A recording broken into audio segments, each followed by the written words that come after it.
Hello hi అండి. మనం ప్రస్తుతానికి కేతపల్లి మండలం తుంగతుర్తి గ్రామ పంచాయతీ పరిధిలో సీనియర్ నాయకులు మందడి వెంకటరామరెడ్డి గారు మాజీ సర్పంచ్ గారు మనతో ఉన్నారు. సుదీర్ఘమైన కాంగ్రెస్ పార్టీలో ఉంటున్నాడు. మరి ఎట్లాంటి పదవులు పొందిండు, అసలు ఎలాంటి గౌరవం దక్కుతుంది పార్టీలో, ఇక్కడున్న స్థానిక ఎమ్మెల్యే వేముల వీరేశం గారు ఆయనకు ఎలాంటి పదవులు కట్టబెట్టిన అతన్ని అడిగి తెలుసుకునే ప్రయత్నం చేద్దాం. నమస్కారం సార్. సార్, మీరు కాంగ్రెస్ పార్టీలో ఎప్పటి నుంచి చేస్తున్నారు? మీకు ఎలాంటి గౌరవం దక్కుతుంది? ఏ పదవులు చేశారు సార్? నేను 1981లో ఇక్కడ సర్పంచ్ ఎన్నికలు వచ్చినప్పుడు నేను కాంగ్రెస్ పార్టీ నుంచి సిపిఎం మీద పోటీ చేసి సర్పంచ్ గెలిచిన. నేను ఆ రోజు సర్పంచ్ గెలిచినాడు. ఈ నకరెకల్ నియోజకవర్గం మొత్తంలో కూడా అసలు ఇక్కడ కాంగ్రెస్ పార్టీ ఎట్లా గెలుస్తుందని అటు కాంగ్రెస్ పార్టీ వాళ్ళు అనుకున్నారు, కమ్యూనిస్ట్ వాళ్ళు అనుకున్నారు, ఇటు పోలీస్ డిపార్ట్మెంట్ కూడా అనుకుంది. పోలీసు వాళ్ళు ఎందుకు అనుకున్నట్టు ఇక్కడ అంతా ఎమ్మెల్యే పార్టీ ఆధిపత్యం. నేను అప్పటికి ఇంకా నాకు పెళ్లి కాలేదు, బ్యాచులర్గానే. అయితే నేను మంచి మెజార్టీతోటి సర్పంచ్ గెలిచినప్పుడు నాకు నగరకల్ నియోజకవర్గంలో పంచాయతీ సమితి కాబట్టి అప్పుడు 75 మంది సర్పంచ్లో నాకు ఒక ప్రత్యేకత ఉండేది. గ్రాడ్యుయేట్ కాబట్టి మంచి ఎమ్మెల్యే రాఘవరెడ్డి గారు కూడా మంచిగా గౌరవించారు.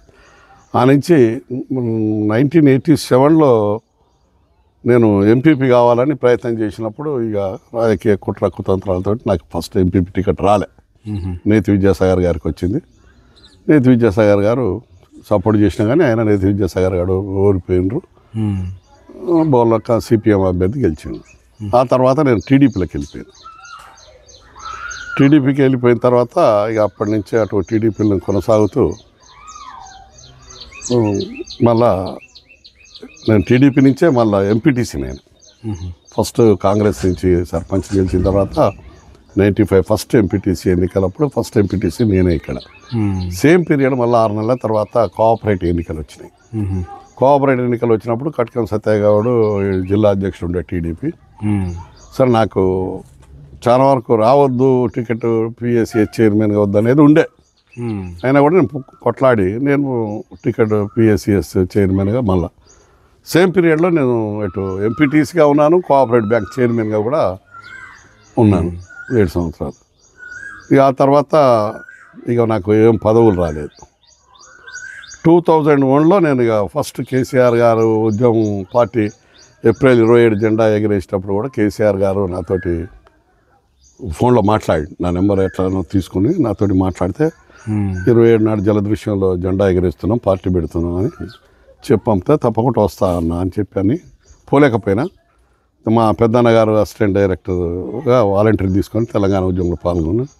అతనే నగరకల్ నియోజకవర్గ ఇన్ఛార్జిగా అన్నీ ఇక తీసుకొస్తే మే 17 సింహగర్జన కోసం మేము మొత్తం నియోజకవర్గం తిరిగి సింహగర్జనం సక్సెస్ చేయడానికి ప్రయత్నం చేసిన. ఆ రోజు నుంచి దాదాపు 23 సంవత్సరాలు టీఆర్ఎస్లో కొనసాగిన. టీఆర్ఎస్లో బీరోలు సోమిరెడ్డి గారు ఉన్నప్పుడు నేను జిల్లా ప్రధాన కార్యదర్శిగా పనిచేసిన. ఇక తర్వాత 2014లో మన ప్రభుత్వం వచ్చిన తర్వాత మనం ఎమ్మెల్యే వీరేశం గారిని గెలిపించుకున్నాం. టీఆర్ఎస్ ఇక నేను 2001 నుంచి కూడా టీఆర్ఎస్గా వీరేశం గారు గెలిచిన తర్వాత అక్కడ మార్కెట్ చైర్మన్గా రిజర్వేషన్ ఉంటే నాకు ఈ చైర్మన్ ఇచ్చిండు. ఇక అదొక్కటే అవకాశం వచ్చింది మనకు. ఇక తర్వాత నాకు ఎటువంటి రాజకీయ అవకాశాలు రాలేదు. ఇక నేను కూడా ప్రయత్నం చేసినా కూడా మనం సక్సెస్ కాలేకపోయినాం. ఓకే సార్, మీరు చేసిన ఎన్ని పదవులలో మీకు ఏది సంతృప్తినిచ్చింది సార్? ఇక నాకైతే ఏ దాంట్లో కూడా నాకు సంతృప్తి లేదు యాక్చువల్గా. కాకపోతే నేను ఎందుకంటే ఏదో డబ్బు కోసం ఏదో రాజకీయం చేస్తాను కాను. మొదటి నుంచి కూడా నేను ఏదైతే అనుకుంటున్నానో దానికే కట్టుబడి ఉంటా. కానీ ఎంతోమంది ప్రలోభ పెట్టిర్రు ఎన్నికలప్పుడు కూడా, 2 లక్షలు ఇస్తాం 2 లక్షలు ఇస్తాం అంటే కూడా నేను టీఆర్ఎస్లో ఉన్నాను. నేను వీరేశం గారికి సపోర్ట్ చేస్తాను. రెండోసారి కూడా అతనికి సపోర్ట్ చేసిన. అప్పుడు కూడా నన్ను కాంగ్రెస్ వాళ్ళు బాగా, అప్పుడు కాంగ్రెస్ వ్యతిరేకం కదా, నేను ఎత్తులు పెట్టినా కూడా నేను కాంగ్రెస్ పార్టీకి రాను అని చెప్పిన. వీరేశం గారు అంటేనే ఉన్నా, వీరేశం గారు గెలుపు కోసం ప్రయత్నం చేసిన. జస్ట్ ఆయన ట్రక్ గుర్తు రావటం వల్ల ఓడిపోయాడు. అప్పటి నుంచి అతను వెంటనే ఉన్నాం. మళ్ళీ మొన్నటిసారి అతనికి పనిచేసి ఇక్కడ మంచి మెజార్టీ ఇచ్చిన మా ఊళ్ళో.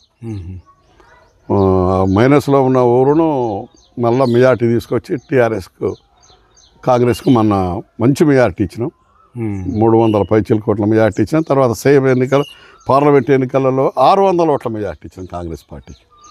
కాంగ్రెస్ పార్టీలో చేరేటప్పుడు నేను కోమటిరెడ్డి వెంకటరెడ్డి గారు అంతా ర్యాలీలో వచ్చేటప్పుడు నేను చెప్పిన, నేను 35 ఏళ్ల తర్వాత కాంగ్రెస్లో జాయిన్ అవుతున్నాను సార్ అని నేను చెప్పిన. సరే మీరు సీనియర్ తప్పకుండా పని చేయాలంటే నేను చేస్తాను. నేను ఎప్పుడైనా పదవుల కోసం ఆశించి పని చేయలేదు, నాకు నా ఊరు నేను అనే ఉద్దేశంతో పనిచేసేటోని. ఆ విధంగా ఇక ఎమ్మెల్యే గారు గెలిచిన తర్వాత ఇక ఉన్నదే ఉన్నాయి. ఏ ప్రభుత్వం వచ్చినా నాకు తెలిసినంత వరకు ఈ పొద్దున్న లేస్తే ఇక నాయకుల దగ్గరకి పోవటం రావటం అనేది జరగాలి. కానీ నాకు అది ఇక సాధ్యపడలే. దానివల్ల సరే ఎవరికి మాత్రం ఇక్కడ నకరకలు పెద్ద పదవులు ఎవరికైనా రాలేదు. వీరేశం గారు నమ్ముకునే ఉన్నాను. ఇప్పటికైనా నేను వీరేశం గారి వెంటనే ఉంటా. అతని కోసం ఎంతవరకైనా త్యాగం చేయడానికి సిద్ధంగా ఉన్నాను.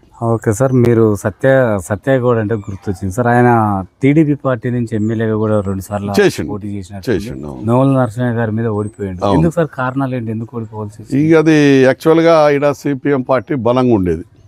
యాక్చువల్గా సిపిఎం నరసింహ గారు గెలిచినప్పుడు అప్పుడు కాంగ్రెస్ తోటి పుత్తుంది కదా, రెండోసారి అయినప్పుడు నేను టీఆర్ఎస్లోనే ఉన్నా. నరసింహ గారు రెండోసారి ఎమ్మెల్యేగా పోటీ చేసినప్పుడు నేను టీఆర్ఎస్లో ఉన్నా. కానీ ఇక్కడ ఉన్న మనస్పర్ధల వల్ల నేను నోముల నరసింహ గారికి సపోర్ట్ చేసిన. నోముల నరసింహ గారు కూడా యాక్చువల్గా నాకంటే చాలా జూనియర్ రాజకీయాలలో. నేను 81లో సర్పంచ్ అయినప్పుడు ఆయన పేరు కూడా లేకుండే. ఆయన 87లో ఎంపీపీ అయిన తర్వాత తొందర ఎదిగారు. చాలా సరే మంచి వ్యక్తి. అతని కోసం పనిచేసినాం, ఆయనను గెలిపించినాం. ఇక తర్వాత మళ్ళీ అట్లే కంటిన్యూగా టీఆర్ఎస్లో ఉన్నాను నేను. ఎవరు అట్లనే ఇంకోటి సార్, ఇప్పుడు మన బడుగుల లింగయ్య యాదవ్ గారు కూడా టీడీపీ నుంచే ఉన్నట్టు సార్. బడుగుల లింగయ్య యాదవ్ గారు నాకంటే చాలా జూనియర్ను. ఫస్ట్ ఆయన మండల పార్టీ ప్రెసిడెంట్ చేసింది నా సపోర్ట్ తోటి ఆయన చేసింది, మా పక్కూరే. తర్వాత ఆయన అదృష్టం కలిసి వచ్చి రాజకీయాలల్లో మేము ఉద్యమంలో పాల్గొన్నప్పుడు టీఆర్ఎస్లో తిరుగుతున్నప్పుడు బడుగుల లింగయ్య గారు వారి గ్రామానికి పోతే టీఆర్ఎస్లో తరిమి కొట్టిండు. అవును, ఆ స్టేజ్లో నేను కొంచెం ఒకసారి అడిగిన, ఏంది పద్ధతి అంటే లేదన్నా నేను అట్లా చేయను సార్. అటువంటి తెలంగాణ రాష్ట్రం ఏర్పడిన తర్వాత, తెలంగాణ గవర్నమెంట్ వచ్చిన తర్వాత అతనికి ఒక పెద్ద పీట వేసారు. సరే సంతోషం, ఎందుకంటే మన తోటి తిరిగినాడు కాబట్టి. జూనియర్ అయినా కూడా మేము నా పిల్లలిద్దరు కూడా అతని స్కూల్లో చదివారు. అతను స్కూల్ ఉండే బడుగుల లింగయ్య గారికి. మా ఇద్దరు పిల్లలు కూడా ఆ స్కూల్లోనే చదివారు. అట్లా చాలా దగ్గర పక్క ఊరే సార్. ఇక్కడ చిరుమర్తి లింగయ్య గారు ఫస్ట్ కాంగ్రెస్లో గెలిచినాడు, వైఎస్ రాజశేఖర రెడ్డి గారు ముఖ్యమంత్రి ఉన్నప్పుడు గెలిచినాడు. ఎట్లాంటి అభివృద్ధి చేసినారు సార్? చిరుమర్తి లింగయ్య గారు అభివృద్ధి అంటూ అయితే ఏమీ లేదు, ఎక్కడ కూడా ఏం లేదు. అతని అభివృద్ధితోటి కాదు అసలు. అప్పుడు కాంగ్రెస్ గాలి వచ్చింది, ఆ కాంగ్రెస్లో గెలిచిపోయింది. కానీ యాక్చువల్ రెండోసారి గెలిచినప్పుడు ఏమైందంటే వీరేశం గారికి టీఆర్ఎస్ నుంచి రెండోసారి పోటీ చేసినప్పుడు ట్రక్ గుర్తు రావటాన చిరుమర్తి లింగయ్య గారు గెలిచిండు. చిరుమర్తి లింగయ్య గారిది డెవలప్మెంట్ అంటే ఏది ప్రజలలో తిరిగినోడు కాదు, ప్రజలలో దగ్గర పోయేటోడు కాదు. అతనికి ఒక పద్ధతి, ఆయన పద్ధతి వేరు. ఇక దానివల్ల ఆయనకు ఆ అదృష్టం కలిసి వచ్చింది. ఆ ట్రక్ గుర్తు రావడం వల్ల చిరుమర్తి లింగయ్య గారు గెలిచిండు. గెలిచిన తర్వాత కేసీఆర్ గారు తీసుకున్న ఎమ్మెల్యేలో అతను కూడా టీఆర్ఎస్లో తీసుకోవటం. అంటే మీరు కష్టపడి గెలిపించారు కదా సార్, మరి గెలిపించినాక అంటే మోసం చేసిపోయినట్ట లేక అభివృద్ధి కోసం పోయినా సార్? నిజంగా కాంగ్రెస్ అప్పుడు బీఆర్ఎస్లోకి వెళ్ళిండు కదా. ఆయన యాంటీగా పనిచేసినాం కదా మేము. ఆయన కాంగ్రెస్ నుంచి గెలిచిండు కదా, మేము ఆయన యాంటీగానే పనిచేసినాం. ఇక కేసీఆర్ గారు చేసినటువంటి ఇక పెద్ద లీడర్లు మనం అనడానికి వీల్లేదు. కానీ అతన్ని ఎప్పుడైతే బీఆర్ఎస్లో తీసుకుంటో మా మొత్తం ఉద్యోగంలో పాల్గొన్న టీఆర్ఎస్ కార్యకర్తలందరినీ కూడా చాలా వరకు ఇబ్బందుల పాలు చేసి, సేమ్ పార్టీ అయినా కూడా చాలామందిని ఇబ్బందుల పాలు చేసి, ఒక 500-600 మందిని ఇబ్బందుల పాలు చేసి, అయినా కూడా వీరేశం గారు ఆయన భరించిండు. ఆయనతో పాటు మేమందరం ఈ కష్ట సుఖాలు భరించుకుంటూనే ఆయన నమ్ముకుంటూ ఉన్నాం సార్. ఇక్కడ ఇప్పుడు వీరేశం గారి అంటే పరిపాలన ఏ విధంగా సార్? అంటే గతంలో బీఆర్ఎస్లో కూడా ఎమ్మెల్యే కొనసాగించిండు, మళ్ళీ ఇప్పుడు కూడా అతను చేస్తున్నారు సార్. నా 50 ఏళ్ళ రాజకీయంలో అటువంటి లీడర్ని అయితే నేను చూడలేదండి. అటువంటి ప్రజల మనిషి నేను ఇప్పటివరకు. ఎందుకంటే 50 నాకు దాదాపు నేను 69 ఫస్ట్ తెలంగాణ ఉద్యమంలో పాల్గొన్నా కాబట్టి ఇంతమంది లీడర్లను చూస్తున్నా. ప్రజలలో మమేకమై తిరిగేవాడు, ప్రజల కోసం ఆలోచించే వ్యక్తి ఎవరా అంటే వీరేశం గారే.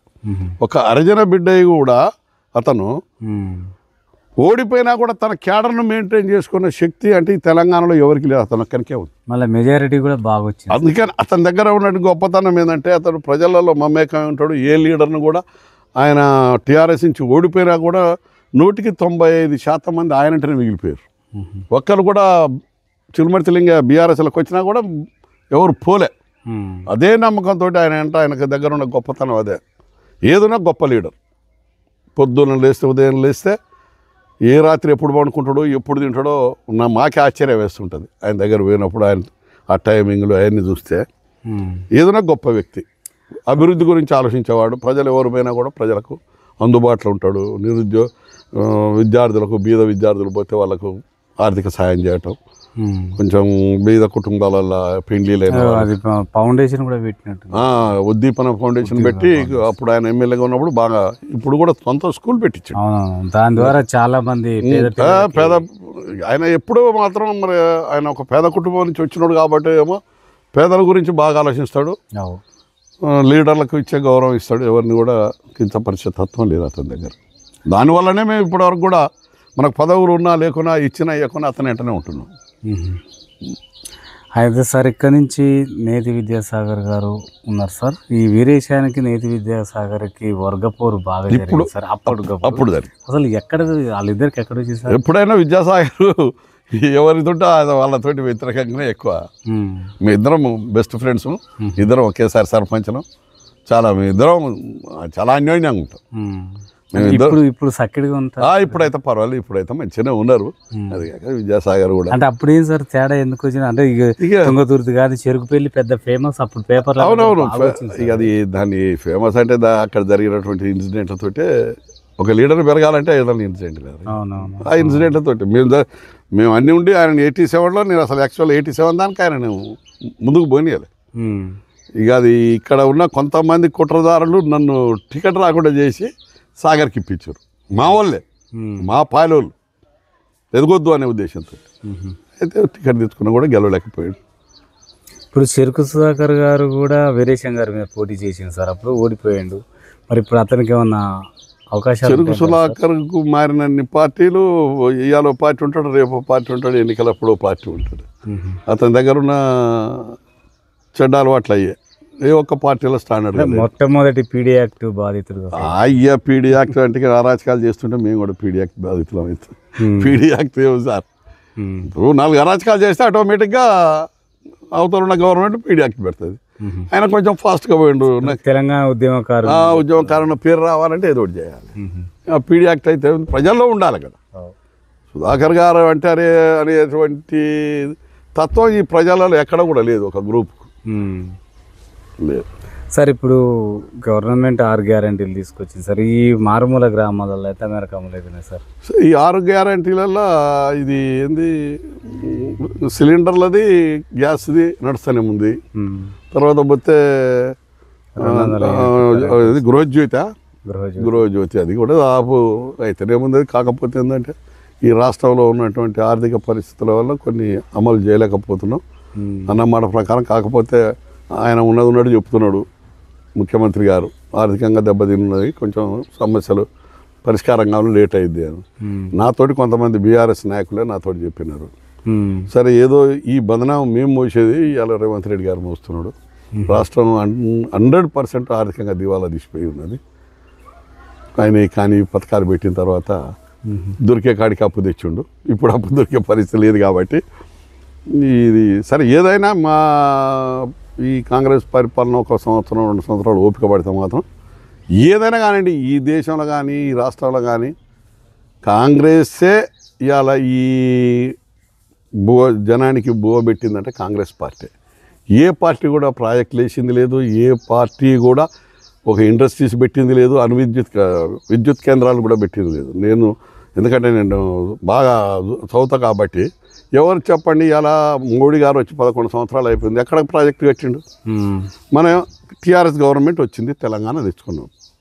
తెలంగాణ తెచ్చుకోవడానికి ఏంటంటే మన పరిపాలన మనం చేసుకుంటాం అనుకున్నాం. ఏమైనా అవకతవకలు ఉంటే డెవలప్ చేసుకొని బాగుపడతాను అనుకున్నాం. 10 సంవత్సరాల పరిపాలన ఆయన చేతికి ఇచ్చినాం. ఒక ఉద్యోగం ఇవ్వలేదు. ఇప్పుడు ఏమంటాడు, నేను వేసిన నోటిఫికేషన్లకు ఆయన ఉద్యోగాలు ఇస్తున్నాను. కాళేశ్వరం కట్టింది కదా సార్. ఏం కాళేశ్వరం సార్? కాళేశ్వరం తోటి ఇవాళ నేను అడుగుతున్నా, కోటి నీళ్ళు వస్తున్నాయి. ఇక్కడికి ఈయన ఇచ్చిన నీళ్ళు ఎక్కడ లేవు. నేను చెప్తున్నా 1 కోటి ఎకరాలకు నీళ్ళు అన్నాడు. ఏ ఏరియాకి ఇచ్చిండో 1 కోటి ఎకరాలలో 2 లక్షల ఎకరాలు చూపించామనండి. ఇవాళ మొత్తం తెలంగాణలో సేవ్ అయ్యేటువంటి భూములు మొత్తం కూడా ఆనాటి కాంగ్రెస్ పార్టీ ప్రభుత్వంలో, నేను టీఆర్ఎస్లో ఉన్నప్పుడు కూడా నేను చెప్పేది, నేషనల్ లెవెల్లో కాంగ్రెస్ పార్టీ ఈ భారతదేశానికి బోవబెట్టింది. ఈనాడు ఎవరో చెప్పండి, వాజ్పేయి గారు వేసిండు, ఎవరు ఏ ప్రాజెక్టులు కడితే ఎన్ని లక్షల ఎకరాలకు నీళ్ళు ఇచ్చినారు? నాగార్జున సాగర్ వాళ్ళు కట్టింది, తుంగభద్ర వాళ్ళు కట్టింది, మా మూసి వాళ్ళు కట్టినాయి, శ్రీరామ్ సాగర్ వాళ్ళు కట్టినాయి. నువ్వు ఒక కాళేశ్వరం పేరు చెప్పి లక్షల కోట్ల రూపాయల అప్పులు తెచ్చి చేస్తే ఎన్ని ఎకరాలు మారుతుంది? క్లారిటీగా చెప్పానండి ఇప్పుడు అతను. ఎందుకంటే హరీష్ రావు గారు ఎక్కడైనా మా నీళ్ళే అది చెప్పుకుంటాడు. ఇప్పుడు చెప్తేనే కదా ఈ ప్రజలను ఎట్లా మోసం చేస్తే మనం అధికారాలకు వస్తాం అనేది రాజకీయ నాయకులు, నేను ఎవరైతే కానీ కొంచెం అబద్ధాలు కూడా ఆడవలసి వస్తుంది. 100% కాళేశ్వరం తోటి 1 కోటి ఎకరాలకు నీళ్ళు ఇచ్చింది అనేటువంటి మాటలు చాలా తప్పుడు. ఎప్పుడైతే రాజశేఖర రెడ్డి గారు 2004లో తెలంగాణలో ముఖ్యమంత్రి అడుగు పెట్టిండో అప్పటి నుంచి, నేను 2004 నుంచి ఈ తెలంగాణలో కానీ ఎక్కడ కూడా కరువు లేదు. మెయిన్ ఆనాటి నుంచి ఈనాటి వరకు వర్షాలు పడుతూనే ఉన్నాయి, పంటలు మండుతున్నాయి. కొత్తగా తీసినాక ఎస్ఆర్ఎస్పి ఎవరు తీసిండు సార్? ఎస్ఆర్ఎస్పి తీసింది కూడా వాళ్ళ హయాంలో తీసిందే. కాకపోతే నీళ్ళకు కొట్లాడటానికి ఈ కాంగ్రెస్ వాళ్ళు, ఇక్కడ ఉన్న కాంగ్రెస్ వాళ్ళు అప్పటి రోజుల్లో ఆంధ్ర కాంగ్రెస్ వాళ్ళకు తొత్తులై వాళ్ళు చెప్పిందని ఇనుకుంటూ పోయిర్రే కానీ మాకు ఇది కావాలని కొట్లాడలే. ఎస్ఆర్ఎస్పి ఎప్పుడో తీసేది సార్? 1975లో జలగా వెంగళరావు గారు ముఖ్యమంత్రిగా ఉన్నప్పుడు దాన్ని సెకండ్ ఫేజ్ స్టార్ట్ చేసాడు తిరుమలగిరి దగ్గర. అప్పటి నుంచి డెవలప్మెంట్ చేసుకుంటూ కాలువలు మొత్తం తీసారు. కాకపోతే నీళ్ళు ఇవ్వటంలో అశ్రద్ధ వహించారు, అదైతే ఒప్పుకుంటాం. అది కొంత మన గవర్నమెంట్ రావటం, మన నీళ్ళు మనం వాడుకున్నాం కాబట్టి తెలంగాణ రాష్ట్రం రావటం వల్ల ఆ ఎస్ఆర్ఎస్పీలలో నీళ్ళు వచ్చాయి. ఎక్కడ ఏ కొత్త కాళేశ్వరంతో ఇచ్చిండు? అది ఏమైనా తెలవని వాళ్ళకు ఎడ్డోళ్ళకి చెప్తే వినవలసిందే కానీ పక్కా ఇన్ఫర్మేషన్ తీసుకొని మాట్లాడడానికి కాళేశ్వరంతో 1 లక్ష ఎకరాలు లేదు, 2 లక్షల ఎకరాలు నీళ్ళు. సావు నోట్ల తలకాయ పెట్టి తెలంగాణ తెస్తే ఇలా అంత వీళ్ళు పరిపాలిస్తున్నారు అంటున్నారు. అవును, సావు నోట్ల తలకాయ పెట్టి తెలంగాణ తెస్తే, తెలంగాణ తెచ్చిన తర్వాత నువ్వు ఎంతమంది ఉద్యమకారులకు స్థానం కల్పించినావు, ఎంతమంది ఉద్యమకారులకు గౌరవించినావు, ఎంతమంది నిరుద్యోగులకు ఉద్యోగాలు ఇచ్చినావు, ఎంతమంది ఉద్యోగం. నేను ఉదాహరణ నేనున్నా సార్, నేను 22 సంవత్సరాలు తెలంగాణ ఉద్యమంలో పాల్గొని ఎకరాల భూములు అమ్ముకొని మీటింగ్లో పెట్టాను. నేను ఎన్నడూ కూడా ఎన్నికలు వచ్చినట్టే ఎన్నికల్లో నిలబడే అభ్యర్థి పైసలు నేను ముట్టుకోకపోయేది, నా చేతుల నుంచి పెట్టుకోలేదు. ఆయన ఏం పెట్టేదో ఆ ఊళ్ళో ఉన్న సెకండ్ క్యాటర్లు పెట్టేది, వాళ్ళకి పనిచేసేది, నేను నడిపించేది. మరి ఎంతమంది ఉద్యమకారులు బాగుపడ్డారు? ఇలా నువ్వు బాగుపడ్డావు, నీ బిడ్డ బాగుపడ్డది, నీ అల్లుడు బాగుపడ్డాడు, నీ కొడుకు బాగుపడ్డాడు. కాదు సార్, ఎంతమందో ముఖ్యమంత్రులు పేరు ఎవరు కట్టిర్రు? కోటలు కట్టిర్రు భూములకు. ఇప్పుడు విజయభాస్కర్ రెడ్డి గారు మహానుభావుడు, 600 ఎకరాల రైతు. ఆయన ఎన్ని కోటలు కట్టిండు? ఎందుక నువ్వు ఒక ముఖ్యమంత్రి ఉండి నువ్వు 10 మందికి కట్టించుకోండి పోయి మొదలు నీ కోటలు ఎందుకు? నీ దాంట్లోకి నీళ్ళు ఎందుకు? ఆయన కూడా రైతే కదా సార్. రైతు అయితే నీ సొంతం తీసుకుంటావా? 10 మందిని బాగు చేసిన తర్వాత నువ్వు తీసుకో. 10 మందిని బాగు చేసిన తర్వాత లీడర్ అనేవాడు పని చేసుకోవాలి. ఫస్ట్ నువ్వే నేను బాగుపడితే సార్లే అని అంటే ఎట్లా కలుస్తుంది? అది 100% నేను మొదటి నుంచి కూడా ఖండించేది. ఎందుకు ఈ ప్రారి గొడవలు కడుతున్నాడు, ఎందుకు ఈ ఫామ్ హౌజులు, ఇవన్నీ ఏంటి? ఎక్కడి సార్ ఫామ్ హౌస్? రెడ్డిపోయినా హైదరాబాద్ చుట్టుపక్కల ఇంటే ఇది కవిత భూమి అంటారు, అది హరీష్ రావు అంటారు, ఇది కేటీఆర్ అంటారు. అటు పోతే ఏంటి? ఇదేనా మీరు చేసే అభివృద్ధి? దోపిడేనా? ఈ దోపిడికి పెత్తనం రాగానే దోపిడి. ప్రజల అవసరాలు ఎంతవరకు ఇవన్నీ ఈ ఉచిత పథకాలు అనేవి నాకు కుర్చీ కోసం దేనికోసం చెప్తా. పెట్టిండు 2-3 పథకాలు మంచి, ఎవరైనా పెట్టవలసిందే పెట్టిండు, మంచిగా ఉన్నాయి. మిగతా పథకాల సంగతి దళితులు ముఖ్యమంత్రి ఏంటివి, అది బా. దళిత బంధువు 10 లక్షలు ఏంటివి రాజయ్యకి ఇచ్చింది కదా సార్ ఉప ముఖ్యమంత్రి. ఇచ్చిండు, ఇప్పించింది కదా. తర్వాత పోతే ఆడబిల్లు వస్తే ఎడ ఉంటుంది? ఇందిరా మిల్లు 70,000 లక్షకి ఇస్తే ఆడబిల్లు వస్తే చీర మార్చుకోవడానికి వీలు పడదు. నేను 5 లక్షలు ఇస్తాను. డబుల్ బెడ్రూములు ఏ ఊళ్ళో చూపిస్తావు నాకు చూపించండి. 10 సంవత్సరాల పరిపాలనలో పల్లెలలో మా నియోజకవర్గంలో దాదాపు 100 గ్రామాల పై చిలుకున్నాయి. ఎన్ని గ్రామాలలో డబుల్ బెడ్రూమ్లు కట్టించింది? ఇందిరా మిల్లు ఇందిరా మిల్లు చాలా ఉన్నాయి, చాలా ఉన్నాయి ఇందిరా మిల్లు. ఎవరి పీరియడ్లో కట్టించిరాయి? అవి రాజశేఖర రెడ్డి గారి దగ్గర నుంచి వచ్చినాయి. చాలా వరకు అన్ని ఒక్కొక్క బెడ్రూమ్ ఉన్నాయి అన్ని ఇందిరా మిల్లు. ఆ తర్వాత 1983లో ఎన్టీ రామారావు గారు ముఖ్యమంత్రి ఉన్నప్పుడు 320 రూపాయలు ఇంటి స్థలం ఉన్న డబ్బులు కడితే ఇల్లు ఇచ్చిండు. నేను ఆ రోజుల్లో 83లో ఈ ఊళ్ళు 27 ఇల్లు కట్టించిన ఎన్టీ రామారావు గారి పీరియడ్లో. ఆ సేమ్ పీరియడ్లో నేను సర్పంచ్ అయినప్పుడు ఇక్కడ అర్జెంట్లకు ఇళ్ల స్థలాలు లేకపోతే 45 ఇళ్ల స్థలాలు ఇప్పించారు. మరి ఇప్పుడు ఈ ప్రభుత్వంలో వస్తాయి సార్ ఇందిరా మిల్లు? మాకైతే నమ్మకం ఉంది. కొంచెం ఆర్థిక పరిస్థితి ఉన్నది, ఇబ్బంది ఉంది కాబట్టి 100% ఈ అన్న పథకాల వరకు ఈ 2-3 ఏళ్ళలో కంప్లీట్ అవుతాయి. సార్ ఇప్పుడు కాంగ్రెస్ పార్టీలో అదే ఈ నగరికల్ నియోజకవర్గంలో సీనియర్లకు గుర్తింపు లేదు, పార్టీ జెండా మోసిన వాళ్ళకు లేదు, పార్టీ మారి వచ్చిన వాళ్ళనే ప్రిఫరెన్స్ ఇస్తున్నారని చెప్పేసి అక్కడక్కడ వినికిడి సార్, ఎంతవరకు వాస్తవం అంటారు? అది జరిగితే జరుగుతుండొచ్చు, దాన్ని మనం కూడా ఖండించడానికి లేకుంటే సపోర్ట్ చేయడానికి. సీనియర్లను గుర్తించాలి కదా సార్. ఇక సీనియర్లు అంటే అక్కడ ఉన్న రాజకీయ నాయకులకు, అక్కడ ఉన్న ఎమ్మెల్యేల పరిస్థితులను బట్టి రాజకీయ నాయకులు మూవ్ కావాల్సి వస్తుంది. అది ఏ పార్టీలైనా ఉన్నది. ఇప్పుడు అంటే ప్రస్తుతానికి ఇప్పుడు ఇక్కడ వీరేశం గారి పరిపాలన ఎట్లా ఉంది సార్? ముక్కు మీద కోపం అనేది అంత? వీరేశం గారికి కోపం అనేది అయితే నేను చూడలేదు. నేను ఆయన 2010లో ఆయనతో మిలాఖత్ అయినా ఆ రోజు నుంచి ఈ రోజు వరకు ఆయన కోపంగా అని అనగా నేను ఇల్లే జాన్ తర్వాత అతని కోపం ఉంది లేకుంటే కాకపోతే అతని మీద ఏమైనా దూరంగా ఉండదలుచుకోవడం ఉంటే మాత్రం నేను పిలిచి ఎందుకు పోతున్నాను మాత్రం మందలేదు. అతడు ఎంతవరకైనా కార్యకర్తలు నమ్ముకున్నాను మాత్రం అంత ఈజీగా దూరం కొట్టాడు. కార్యకర్తలు పక్కా దగ్గర తీసే వ్యక్తే. సార్ ఇప్పుడు ఉమ్మడి నల్గొండ మొత్తం కూడా ఇప్పుడున్న ప్రతిపక్ష నాయకులు కాంగ్రెస్ పార్టీలో మొత్తం కూడా రెడ్డిలు దొరలే పరిపాలిస్తున్నారు అని చెప్పేసి అంటారు. ఇక మొదటి నుంచి ఉన్నదే, ఈ రెడ్డి వాళ్ళకి మొదటి నుంచి ఉన్నదే పెత్తనం. ఈ కొట్లాడి తెచ్చుకుంటాడు వద్దంటున్నావా? వాళ్ళకే పడదు. ఇప్పుడు ఎవడు వద్దంటలేము. బీసీల రాజ్యం కావాలి, ఎస్సీల రాజ్యం కావాలంటే మనం తప్పు పడతలేము. ఇక అసలు మరి బీసీలలో నాకు తెలిసినంత వరకు అరే బీసీలలో 4 కులాలు ఉన్నాయి అనుకోండి, ఇవి నిలబడితే వానికి కోపం. దానివల్ల వాళ్ళు వెనకబడిపోతున్నారు. ఓట్ల పరంగా బలం ఉన్నా కూడా అరే వాళ్ళే అంటుంటారు ఎందుకంటే వెంకటరామారెడ్డి గారు ఉంటేనే బాగుంటుంది అని అభిప్రాయాలు వాళ్ళ చేతుల్లోనే ఉన్నాయి. వాళ్ళ నోట్లలో మనసులలో ఉన్నదే అది.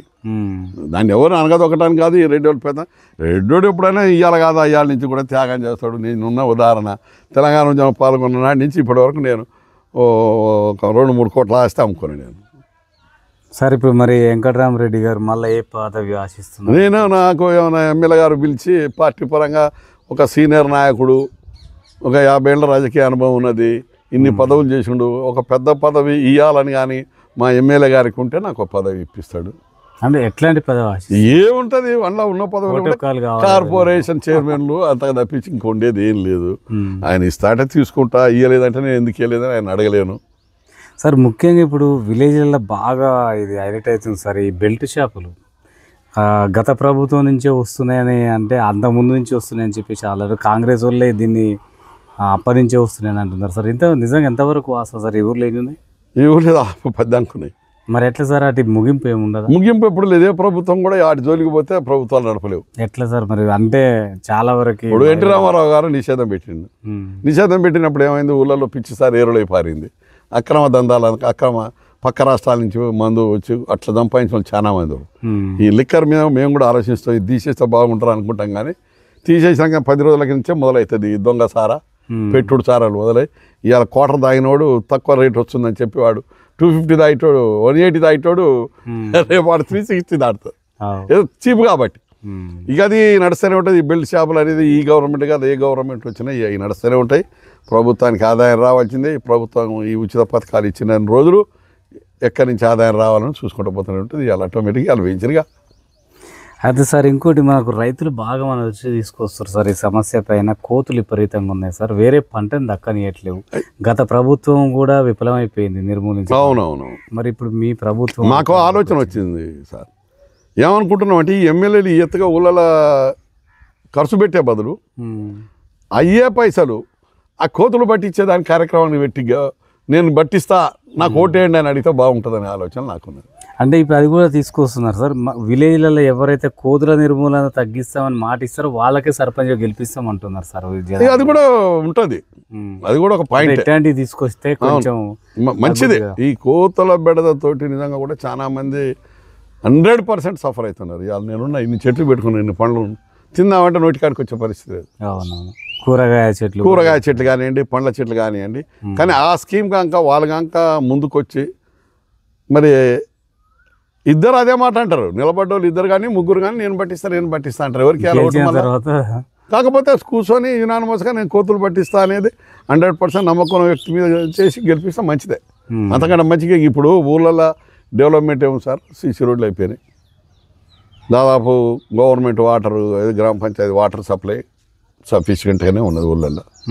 ఇక వారు చేసే డెవలప్మెంట్ ఏముంది అని వస్తే నిద్ర వస్తే ఆ సీసీ రోడ్లు అయ్యో ఏ సందులో ఏదో ఒకటి చేయటమే కానీ ఏం లేదు.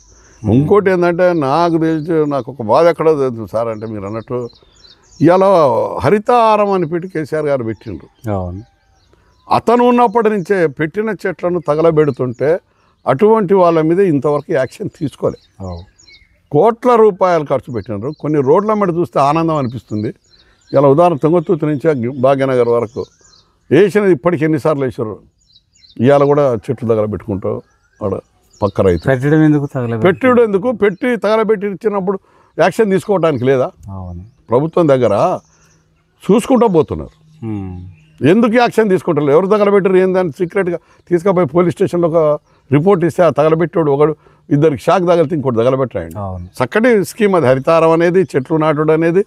అంతకంటే మంచి స్కీమ్ ఇంకోటి లేదు. కానీ మరి ఎందుకో ఈ ప్రభుత్వాలు అటువంటి యాక్షన్ తీసుకుంటారు. తర్వాత అది పోతే వేసిన రోడ్ల మీద ఈ రైతులు రోడ్లు వేయకముందేమో రోడ్లు వేయలేదంటది, రోడ్లు వేయలేదు, ఏ ప్రభుత్వం వేయలేదు, మా రోడ్డు వేయలేదు. వేసిన తర్వాత కోట్లు ఖర్చు పెట్టి రోడ్లు వేసిన తర్వాత వాటి మీద ఫుల్ వీల్స్ వేసి పోతుంటే రోడ్డు డ్యామేజ్ అవుతుంది, దాని మీద యాక్షన్ లేదు. సరే ఇక్కడున్న లోకల్ లీడర్ ఫిర్యాదు చేసి వాని మీద అటాక్. అందుకోసం దాన్ని ఏం చేయాలి? గవర్నమెంటే డైరెక్ట్గా ఒకనాడు కాకపోతే ఒకనాడు అబ్జర్వేషన్ పెట్టాలి, ఇంటెలిజెన్స్ని పెట్టుకోవాలి, ఈ ట్రాక్టర్ పోతుంది ఫోటో కొట్టాలి, పోవాలి, కేసు వేయాలి. వస్తుంటప్పుడు రోడ్లు బాగా అవుతాయి. రోడ్లు లేనప్పుడు రోడ్లు లేవన్నారు. మేము కష్టపడి రోడ్లు వేయించినాం, ఇక్కడ సొంత ఖర్చులు పెట్టుకొని ఆనాడు పైరవీలు చేసి రోడ్లు తెచ్చాం సార్. ఇవాళ బాగు చేస్తుంటే, ఖరాబ్ చేస్తుంటే బాధ అనిపిస్తుంది. అవును, ఫుల్ వీల్స్ వేసుకొని పోతే ఆ రోడ్డు మీద 2 ఏళ్లలో 2 వీలర్ పోయే పరిస్థితి లేదు. ఇటు ఊపుతుంది, తాగి కొంచెం మంది ఎక్కువ పోతే మాత్రం కింద పడాలి. అదొకటి రోడ్ల మీద మన గేదెల్ని కూడా కట్టేస్తున్నారు కూడా, కొద్ది తొక్కటం వల్ల అదొకటి. గ్రామాలలో కూడా వేసిన సీసీ రోడ్ల మీద కూడా బర్రెలు కట్టేస్తారు, గడ్డాములు పెడుతున్నారు. ఎవడు చెప్తారు? ప్రజలు ఏమందంటే నాకు జాగ లేదు, చోటు లేదు. ప్రజలను ధిక్కరించే పరిస్థితి ఏది లేదు. మేము ఊళ్ళో ఎత్తుకున్నా కూడా ఏందిరా ఇది ఏం చేస్తామని కూడా అనే పరిస్థితి. ఈయన బాగు చేస్తాడంటారు. సార్ ఇక్కడ స్పెషల్ ఆఫీసర్లు అవపడుతున్నారు సార్, అంటే జనాలకైతే. నేనైతే సరే యాక్చువల్గా ఊరి విషయంలో ఇంతవరకు ఎంటర్ కాలేదు సార్, వస్తురా పోతున్నా కూడా. ఇక్కడ ప్రజలు ఏమంటారు అంటే స్పెషల్ ఆఫీసర్లు అసలు ఇంతవరకు లేరు సార్, కొంచెం ఇబ్బంది ఉంది. మరి ఎన్నికలు ఎప్పుడు సార్? జాప్యం ఎందుకు జరుగుతుంది? ఎందుకు జాప్యం జరుగుతుందో మాకు అర్థం కాదు. అంటే ఆల్రెడీ ఇప్పుడు ఎట్లా జరుగుతుంది అంటే, నా ఉద్దేశంలో ఇప్పుడు బీసీ రిజర్వేషన్ కావాలి, బీసీ రిజర్వేషన్ దానివల్ల పూర్తిగా తీసుకొని ఎన్నికలు పెడితే బాగుంటుందనే ఉద్దేశంలో ఉన్నట్లుంది. అవి పెట్టాలి, మరి రిజర్వేషన్ ఇవ్వాలి, డిక్లేర్ చేస్తే అయిపోతుంది. ఎప్పుడు కాగితాలకే పరిమితాలు అయితే ఇంకెన్నడీ ఇది. కాకపోతే ఆ రోజు ఏమంటే ముఖ్యమంత్రి రేవంత్ రెడ్డి గారు గవర్నమెంట్ రాగానే ఆ జనవరి నెలలో ఫిబ్రవరి నెలలో పెడితే అయిపోయింది. అదే మూమెంట్లో పెట్టుంటే చాలా బాగుండేది. ఈ స్పెషల్ ఆఫీసర్లతో కూడా కొంచెం గ్రామాలలో ఇబ్బంది ఉన్నది. సరే, బాగా మేజరు ప్రతి గ్రామాలలో కూడా ఈ డ్రగ్స్ మాఫియా బాగా విపరీతంగా అయింది సార్. అంతా యువత మొత్తం కూడా ఆగమవుతున్నారు, వాళ్ళ జీవితాలు చిన్న భిన్నం అవుతున్నాయి. ఈ చైతన్యం ఎట్లా వస్తుంది అంటారు సార్? అది దాన్ని నిర్మూలించడానికి ఎలాంటి చట్టాలు ఇస్తే బాగుంటుందా, లేక వాళ్ళలో ఎలాంటి మార్పు రావాలి? వాళ్ళంతలో వాళ్ళ మార్పు రావాల్సిందే. గవర్నమెంట్ ఏం చేసినా ఎవరిని కట్టడి చేయలేదు. కట్టడి చేయగానే వాడు నా మనిషి, వాడు నా కొడుకు అంటాడు. ఎమ్మెల్యే దగ్గరకో ఇంకో ప్రతిపక్ష నాయకుల దగ్గరకు పోవటం, వాని మీద ఇది లేకుండా చేస్తారు. కాబట్టి అంత ఈజీగా ఇప్పుడు నిన్న సివి ఆనంద్ గారికి మరి ప్రపంచం నుంచే ఆయనకు అవార్డు వచ్చింది. ఈ డ్రగ్స్ దాని మీదనే ఆయన దాని మీద అవార్డు వచ్చింది. అయినా కూడా గ్రామాలలో ఈ యూత్ ఈ 15 నుంచి 20 ఏళ్ళ లోపల కూడా అన్నిటికీ బాగానే అలవాటై ఉన్నారు. ఇక మనం ఏమన్నా అంటే వాడు చదువుకోరనంటే చదువుకోరు, అది అంటారు. మనం అలా జోలికి పోం. అది సాధ్యమయ్యే పని కాదు సార్. సార్ మీరు సీనియర్ నాయకులు కొన్ని పదవులు అనుభవించారు. అసలు గ్రామ ప్రజలకి ఏం చెప్పదలుచుకున్నారు సార్? ఎన్నికలు వస్తున్నాయి, అంటే ఓటును కూడా అమ్ముకోవడం జరుగుతుంది. అలా అమ్మకుంటా పవిత్రమైన ఓటుకు విలువ ఏ విధంగా? నేను ఈ ప్రజలను కోరుకున్నది ఒకటే, నమ్మకంగా ప్రజలకు పనిచేసే వ్యక్తి ఎవరు, అతని కుటుంబ నేపథ్యం ఏంది, అతని క్యారెక్టర్ ఏంది అని తెలుసుకున్నవానికి ఓటేస్తే ఊరు ప్రశాంతంగా ఉంటుంది, మంచిగా ఉంటుంది, డెవలప్మెంట్ జరుగుతుంది. ఏదో ఓట్ల కోసం రాగానే పైసలు ఉన్నాయి, ఖర్చు పెట్టంగానే పైసలు తీసుకొని ఓట్లు వేసి గెలిపించుకుంటే వాడిని మందలిచ్చే పరిస్థితి లేదు. ఇవాళ మా ధర్మం ప్రకారం మేము చేసే కాడికి చేసినాం. ఆ రోజు రోడ్లు కావాలంటే రోడ్లు తెచ్చినాం, ఇళ్ల స్థలాలు కావాలంటే ఇల్లు ఇప్పించినాం, డబ్బులు కట్టించినాం. డబ్బులు లేకపోతే కూడా మేము కొంతమందికి డబ్బులు కట్టి ఇంటి కట్టించినాం. నీళ్ళు మూసి ఉంది, మూసి ప్రాజెక్టు గురించి మేము 24 గంటలు ఆలోచిస్తాం. ఇలా మూసి దాని మీద సరే అప్పుడు 30 మంది చైర్మన్లో నేను ఒక చైర్మన్. నేను దాదాపు అఫీషియల్ మొత్తం మా ఫేవర్నే నేను చెప్పింది. మన పోయిన సంవత్సరం కూడా నీళ్ళు వానాకాలం ఇప్పించినప్పుడు జూలై 25కి ఇవ్వాలని చెప్పి ఎమ్మెల్యే గారి దగ్గర పోయి అడిగితే ఎస్సీ గారి దగ్గరికి పంపించున్నాను. ఇక దాని మీద నోటికి సరే మనం గొప్ప చెప్పుకోదు. ఆ మూసి ప్రాజెక్టు మీద 20 సంవత్సరాల నుంచి నేను 100% అనుభవంతో ఉన్నా. ఎన్ని నీళ్ళు ఉంటాయి, ఏంది ఉంటుంది, ఎప్పుడు వదిలితే నీళ్ళు సరిపోతాయి. అయితే ఎస్సీ గారు నేను పోయి మాట్లాడుతుంటే 35 ఫీట్లు 38 ఉన్నాయి కదా సార్, 45 ఉంటే బాగుండేది కదా, 35 ఫీట్ల మీద నీళ్ళు మళ్ళీ వానాకాలం వర్షాలు రాకపోతే ఎట్లా అంటే నేను 100% హామీ ఇస్తున్నా సార్. మీరు ఆగస్టు సెప్టెంబర్లో ప్రాజెక్ట్ ఓవర్ఫ్లో అవుతుంది, అదృష్టం బాగుంటే రెండో పంటకు కూడా నీళ్ళు వస్తాయని చెప్పిన. చెప్తే అమ్మటే ఎమ్మెల్యే గారితో మాట్లాడి డేట్ ఫిక్స్ చేయించేసి జూలై 25కి ఇప్పించినాం. 35 ఫీట్ల నీళ్ళు జూలై ఫస్ట్ వీక్లో మాట్లాడినాం. 25 వరకే 38 ఉన్నది, 40 దాటిపోయింది. అది అయిపోయింది. ఫస్ట్ క్రాప్కి వచ్చేసిన తర్వాత సెకండ్ క్రాప్కి కూడా ఓవర్ఫ్లో అయింది. ఇవాళ మూసి ప్రాజెక్ట్ 36 ఫీట్లకు వచ్చింది. ఇది మూసి 2 పంటలు మండే పని. ఎప్పుడు కూడా అధికారులతో ఎప్పటికప్పుడు టచ్లో ఉండి ఆ నీళ్ళ విషయంలో కూడా మనం చాలా ఏ ఎమ్మెల్యే గారు ఉన్నప్పుడైనా కూడా నేను నీటి విషయంలో వాళ్ళకేం అర్థమైంది సార్. కష్టపడి వ్యవసాయం చేసి ఇక్కడ ఆ నీటి విధానం కొంచెం తెలిస్తే 30 మంది చైర్మన్లు ఉన్నప్పుడు కూడా అధికారం నేను ఒక్కనే టీఆర్ఎస్ చైర్మన్ అప్పుడు 2 కాలువలకు కుడి ఎడమ కాలువల పేరు మీద 30 మంది చైర్మన్లు, ప్రతి 1000 ఎకరాలకు ఒక్కడు. అయినా కూడా నేను 29 మంది చైర్మన్లను కూడా డామినేట్ చేసి మనం చెప్పింది అధికారులు కూడా వినేది. వాళ్ళు ఒక్కనాడు కూడా మా మాట పాపం జవదాట. ఇప్పుడు కూడా తయారుగానే ఉన్నాం. మళ్ళీ రేపు రెండో పంట కూడా ఫస్ట్ పంట జూలై 25కి నీళ్ళు ఇడిపి సిద్ధంగానే ఉన్నాయి. ఎందుకంటే 36 అయింది, ఇంకా 60 రోజులు కాదు టైం ఉన్నది సార్. ఫైనల్గా ముగిచ్చేద్దాం. ఇక ఏంటంటే ఇప్పుడు ఓటర్లు ఎలాంటి నాయకుని ఎన్నుకుంటే బాగుంటుంది సార్? నీతి నిజాయితీ ఉన్న నాయకుడిని ఎన్నుకుంటే ప్రజలకు న్యాయం జరుగుతుంది. మాయ మాటలు చెప్పి మందు పోసి డబ్బులు ఇచ్చిన వాడిని గెలిపించుకుంటే మాత్రం ఆ యాటి వరకే. ఆ తర్వాత డబ్బు ఖర్చు పెట్టిన డబ్బు ఎట్లా రావాలని ఆలోచిస్తుంటాడు. మాయ మాటలు చెప్పి గెలిచాడు కాబట్టి నాకు 5 ఏళ్ళు ఎడిపోదు, నాకు వచ్చేది అంత ఇంత వస్తుంది, నా పరిస్థితి నాకుంటాయి, ఆ నిధులు ఏదో ఉంటాయని. యాక్చువల్గా కూడా జనం ఆలోచించాలి. ఆ కుటుంబం నేపథ్యం ఏంది, అతనేంది, ఆ వ్యక్తి ఏంది, అతను ఎన్నుకుంటే మనకే లాభం అనేది ఉంటప్పుడు అయితేనే గ్రామం అభివృద్ధి చెందుతుంది, ప్రజలలో సమస్యలు రావు, ప్రజలకు కూడా ఇబ్బందులు ఉండవు. అదే ఎడిపోయినా ఆయన ముక్కు పెట్టుకుంటాడు ఆ నాయకుడు, తప్పు అయితే ఆయన ఎంట తిరిగేటువంటి తప్పు అయినా కూడా తప్పు అంటాడు. కాబట్టి మనం అతన్ని కావాలని కోరుకున్నప్పుడే ఈ గ్రామాలలో ప్రశాంతత ఉంటే అభివృద్ధి జరుగుతుంది. Okay sir, thank you sir. చూస్తూనే ఉండండి మీ తెలుగు టీవీ.